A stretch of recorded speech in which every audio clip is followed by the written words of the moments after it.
My name is Jacoby Cochran, and I'm the host of CityCast Chicago. This week, I'm filling in for CityCast CEO David Plotz, but we're still headed to his hometown of Washington, D.C. Last week, D.C. Council passed emergency legislation requiring local police to release body cam footage of incidents involving federal forces they patrol with and to collect the names of federal officers who make arrests. It's a big shift in their local policy, partially motivated by the fact that local cops, that's the Metropolitan Police Department, have essentially damaged their reputation by patrolling with the feds. I'm here to talk about all of this with Michael Schaffer, co-host and executive editor of CityCast DC. Mike, welcome to Your City Could Be Better. Hey, Jacoby, how's it going? I'm doing well, man. I'm glad to make time to be here with you today. Can you tell me more about what's in these two bills and how they ended up before the council? I know it has been a long saga dealing with the feds over the last, 8 months? Right. So what's in the bills is, like you said, one of them says that if the local cops, the Metropolitan Police Department, MPD, if they are with federal agents and the federal agents do a number of things that trigger the release of body cam footage, that is, use deadly force, use violence, etc., the local police will release that footage in the same way as if it was one of their own people doing it. And the other thing is, if the local cops are with federal agents and the federal agents engage in violence or do some kind of arrest action, they will release the names, as they would in an ordinary case when it was a city cop. The backstory here, as you know, is that last summer, the president described D.C. as a crime-ridden hellhole, ordered a takeover of the local police force, which under the law, because D.C. is not a state and it's not sovereign in the same way, under the law, they can do that. And even after that ended, there has been a sort of glut of federal forces on our streets. This is true in a lot of big cities.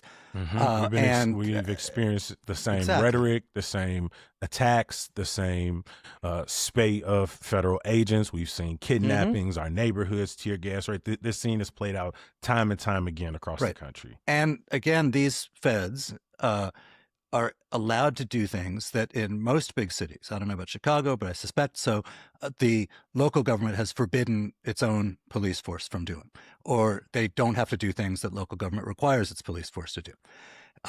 Like they can wear masks, our cops can't wear masks, that kind of thing. So the city in Washington, unlike any other city, it kind of doesn't have has a particularly bad hand to play. So the mayor of Washington has had to play nice with Trump because she is trying to hold on to what limited democracy we have now. She had a lousy set of hands. She suggested repealing sanctuary city policies. She's downplayed that. Yep. She's pushed back against these bills. Yep. And she has decided that the way to keep things from getting worse is to give on a bunch of things. They tore up the Black Lives Matter mural in the middle of 16th Street by the White House because the Trump people didn't like it. They were claiming that the murals on the street are dangerous for driving, but we know that wasn't the real reason. Right. So I kind of feel for her. She's in a tough spot. But in this case, we have a unanimous majority in the D.C. Council who voted for these bills, despite the mayors being against them. She says, well, that's up to Congress to legislate how federal forces behave. That is surely true, but the bill wasn't actually about what federal agencies do. It was about what the city cops do with their body cam footage. That was her out loud argument. We know that the real thinking was, we don't want to give these people cause to come in and take away home rule, to come in and actually take over day-to-day government of the city that is a very blue city. So in this case, though, the council, which has a bunch of difference of opinion on a lot of law enforcement questions, is unanimous, and I think for very good reason. Like, whether you are, whatever you think about what the rules of engagement between police and communities should be, and whatever you think about what role law enforcement ought to have in the enforcement of immigration laws, Washington and a lot of big cities in the country have done a lot of work to try to rebuild trust between their police and their communities. Washington's police department is still a police department, and there's all kinds of historic issues of trust, but it's a pretty good police department as these things go. This is not some Ferguson, Missouri, shake everybody down kind of force.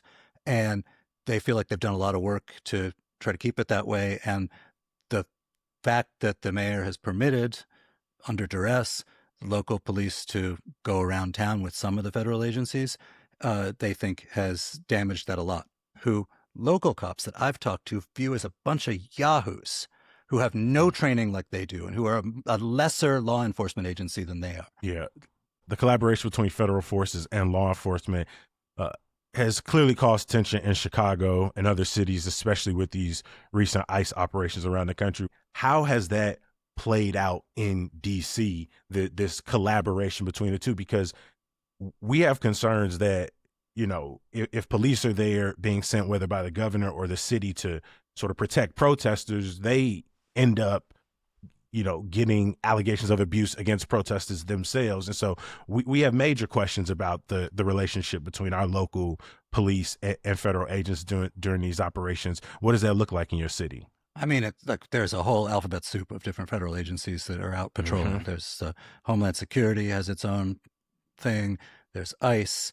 FBI has some people that we've just learned that the entire class of rookies just getting out of the FBI Academy in Quantico is being sent up here to do street patrols. You know who really doesn't like that? The FBI, because these guys think of themselves as, we're not flat-foot street cops and we're not trained for that. And here we are.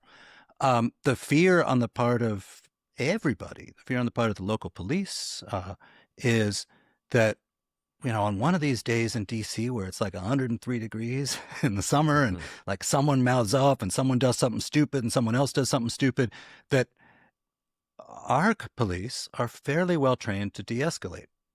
But that is not part of the training for a lot of these federal agencies. They're not trained in chaotic situations. They certainly don't come from or frequently work in the communities they're being policed. So the worry is that one of these feds will just up and get someone killed, and that it will then damage. I mean, in addition to the tragedy of that it'll then damage the city's own ability to police itself sort of going forward. I mean, in our city, we have a deep history of police abuse, police torture, police murder. There was a police involved shooting just a few days ago from the time we're recording this. As someone who lives in D.C., what's your sense of how people feel about local police right now? Do they trust them? And I really mean that sort of across the city. I mean, look, I think it's a police department, and that brings with it all kinds of historic and ongoing issues. As police departments go, I think ours is pretty good. We haven't had a lot of horrific incidents that enrage communities. That we've had some. Our police department has a higher percentage of Black officers than the city population in general. It's about a quarter women. None of these are dispositive, but this is the result of some work, and their training and their codes of conduct are the result of some work. So I think even people who are in favor of a more aggressive policing than a lot of the council would be, don't want to see that work undone by the behavior of the feds that they have agreed to walk around town with. And one of the ways they think they will sort of create some distance is to release body cam footage that would make clear who did what in these circumstances. And maybe it'd make clear that some of the cops who are going around with the feds are not behaving in a way that's either honorable or comporting with the wishes of the citizens of the city. Yeah. I know there's some newly released body cam footage I saw from NBC that really highlights this sense of people feeling betrayed by DC police. Like you're saying, going backwards on some of these, some of their initiatives. This was from last spring when local police and federal officers took over the U.S. Institute of Peace. Can you tell me more about what happened there? All right, so the U.S. Institute of Peace is a congressionally mandated organization that hosts apparently international negotiations. Trump went in and decided he was going to fire everybody. There was some question about whether that was legal. The people he was firing said, "We're not leaving. This is a quasi-independent thing. This is a fairly common pattern." They refused to leave the building. The Doge people showed up, wanted to get in the building, and the local police came along. The local police, it was not clear whether these people who wanted to get in had the right to. This was still being hashed out in court. But the local police basically acted on behalf of the Doge people, and there's video of them picking the locks, and there's video of them saying to the Institute of Peace existing leadership, "Oh, we're here to help you." When in fact it was clear from video that they had been coordinating with the Doge people about how to get in. That's not quite the same as their behavior out patrolling with ICE, because there was no ICE. The Metropolitan Police Department was the only law enforcement there.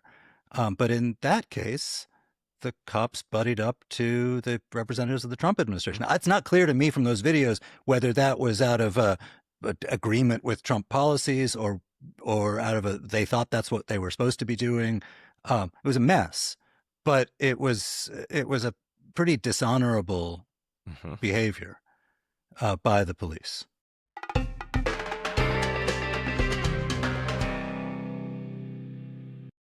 Let's talk about body cameras some more. What are the current rules for MPD when it comes to the use of body cameras and the release of footage after instances of deadly force? So it's a fairly transparent system. I gather this is pretty standard in places that have some kind of transparency. If there is a number of kind of triggering things, including the use of deadly force, they have to, within 5 days, release the body cam video. And then I, as a citizen, have the right to go get any body cam footage of myself that may have been recorded in an encounter with police, even if it was a totally anodyne kind of interaction.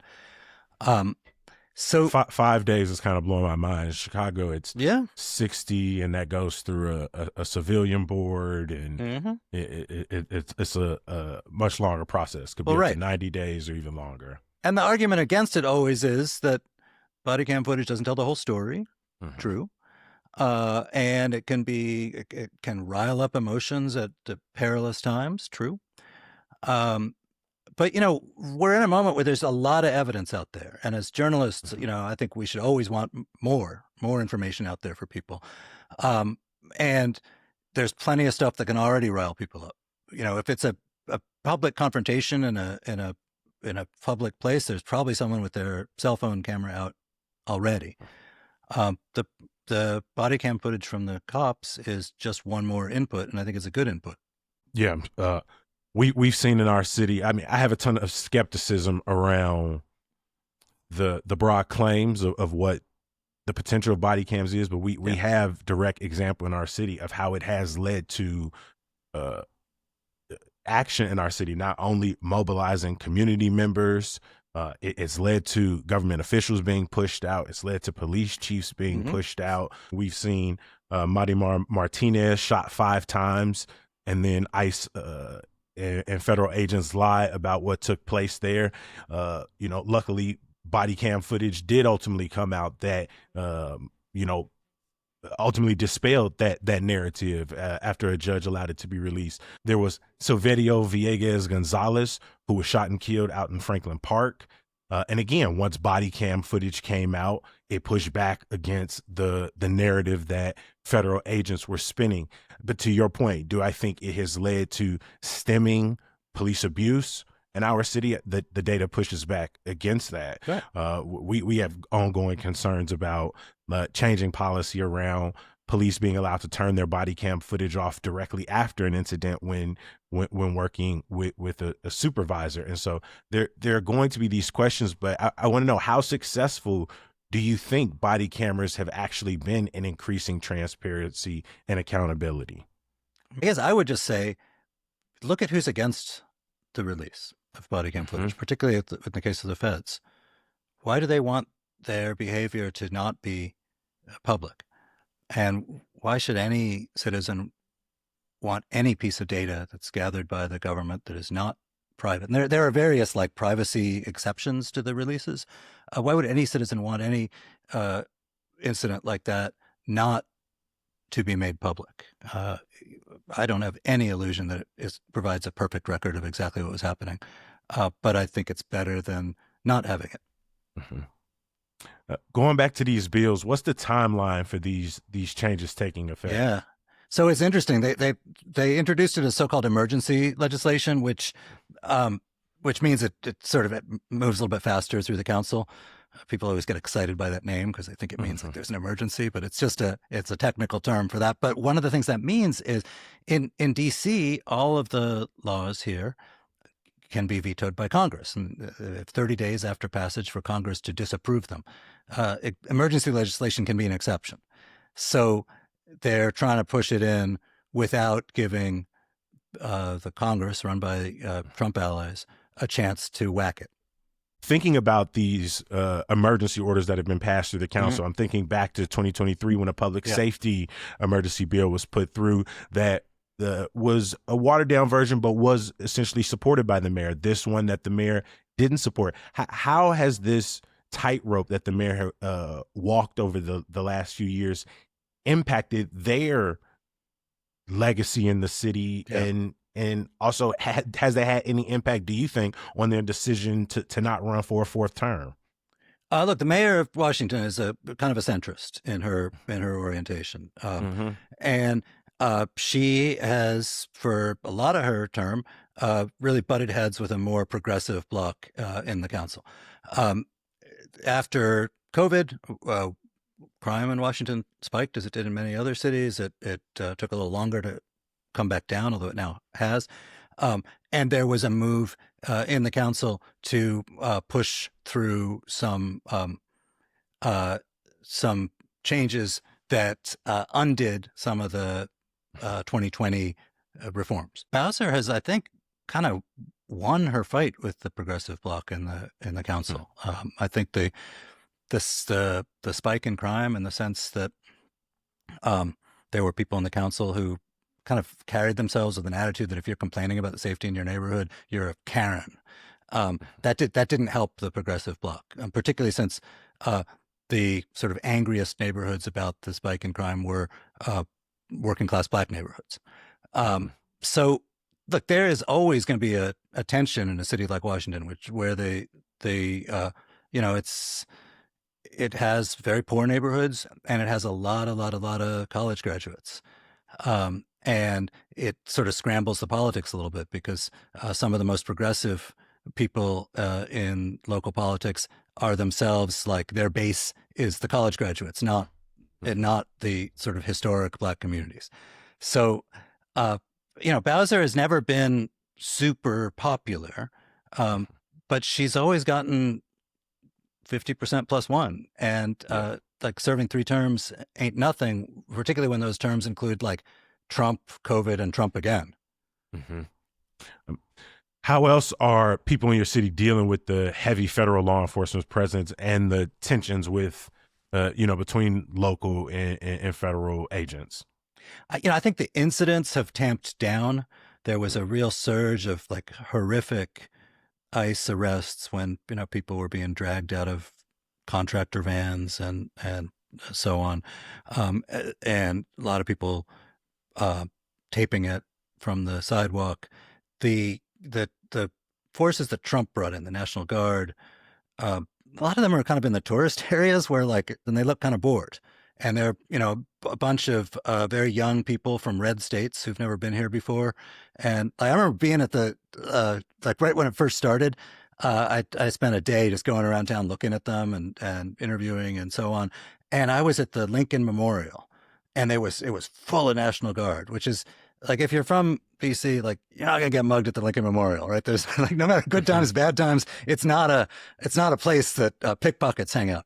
And of course, like, these kids wanted to be there because they were playing tourist, and I don't blame them. Like, if I was a 19-year-old National Guard person and they were like, you got to go to DC for 6 weeks, I would go see the Lincoln Memorial too.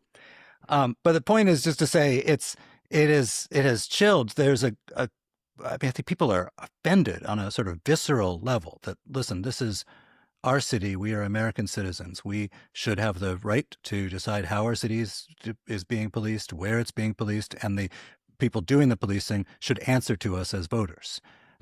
And because of DC's unique status, that is particularly untrue here. And I think that upsets people on a sort of philosophical level.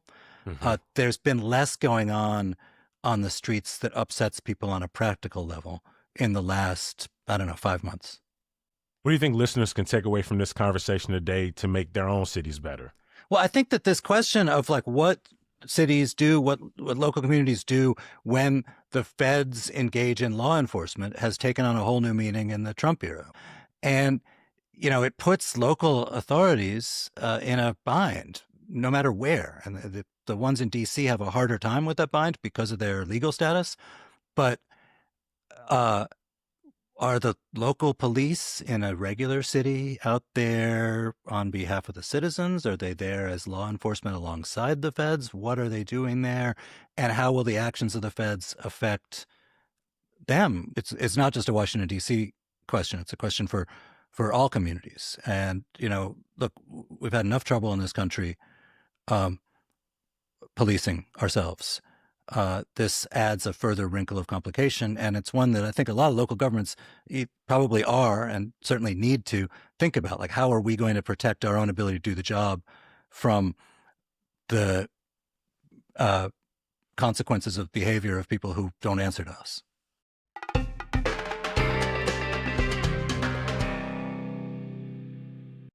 Okay, let's move on to this week's Word on the Street segment, and it's all about etiquette when you're on public transit. Mike, we are always having this conversation in Chicago about, you know, if people are smoking on the train, eating on the train, right, playing loud music. And so I want to get your thoughts on that last one in particular, because I imagine my opinions are a little different than others. I want to know how you feel when people are playing their music on the train out loud. Is that something that's accepted in D.C.? Some people look down on? All right. So in Washington, D.C., our metro is a very weird, silent place. And, you know, it was built in the 60s. At the time, the idea was the New York subway was a hellhole. I don't agree with that, but that's what they thought. And they literally, the architecture and everything was designed to sort of quiet human behavior, to chill people out. To avoid, they even like measured how far the platforms were from the walls. That was how far a graffiti can could spray, to avoid chaos. And it worked. So the sort of basic code of behavior in DC metro subways is of a rather quiet, chill kind of behavior. Buses are a little bit more rowdy. But that's interesting because most of ours is like we have some lines that run underground, but so much of ours are outside elevated. It's just a part of the sort of city soundscape. Right. And so it feels like a much more chaotic experience just being on the platform, even if you're up there by yourself, because maybe you're in the middle of a neighborhood or in the middle of downtown, whatever the case may be. So it's interesting hearing you all described that way. But either way, like when you walk into a bus or in the metro, there's a sign that says, you know, no smoking, no eating, no drinking, no loud music. And that is, I mean, the way I see it, like there's a code, right? There's both like the legal code, like if you bought a ticket, you agreed to these rules and you should live them. And there's also sort of the code of society. And I think with the loud music, this is obviously like not a thing that you would want to sick your police on.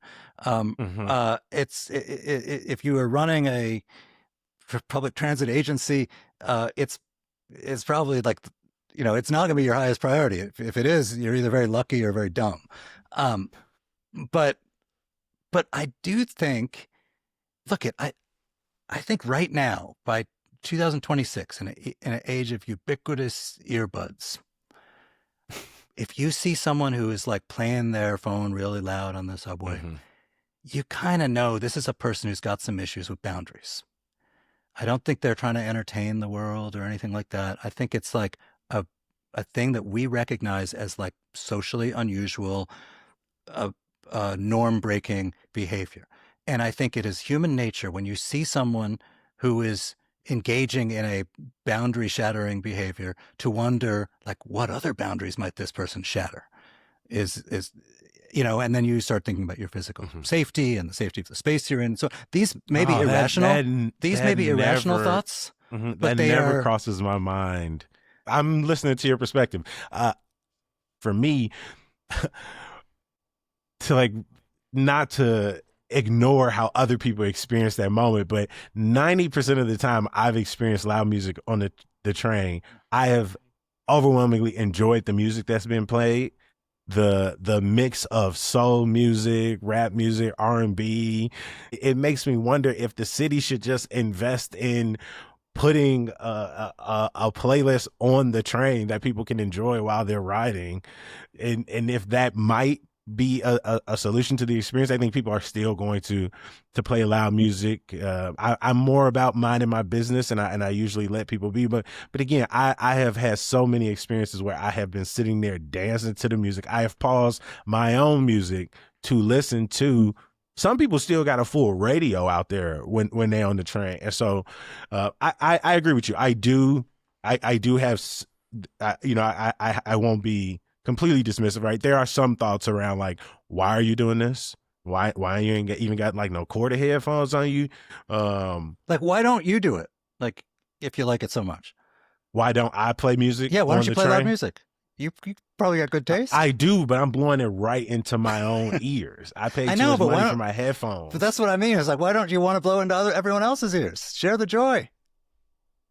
Mostly because I'm selfish. I Okay. want to keep my playlist to myself. I like to gatekeep the music that I'm listening to, and I appreciate when there is that rare experience where someone isn't gatekeeping, where they are breaking that norm. I understand it disrupts people's commute and does make some people wonder how far. But again, more times than not, it's one person or even a group of people who seem to be to themselves, and more or less are breaking the norm to break the monotony of whatever their day-to-day experience is, and is not as, more times than not, it doesn't seem to be concerning the people around them. It's actually very dismissive of the people around them versus sort of a larger expression of crossing those boundaries. But I understand I think you it's are not statistically right about more often than not.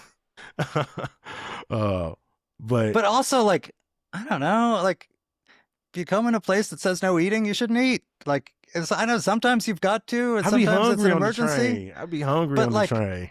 But you're like, I don't know. I just feel like you should follow rules unless the rules are like unjust, in which case you should consciously and intentionally break them, and work to have them changed. Mm-hmm. I hear that last part. I think it's a forever debate on public etiquette on the transit system. I appreciate you making time today. Both of our first times on Your City Could Be Better. Mike Schaffer is the co-host and executive editor of CityCast DC. Thank you for having me, Jacoby. Listen to Mike and his team on the CityCast DC podcast. You can find it wherever you get your podcast.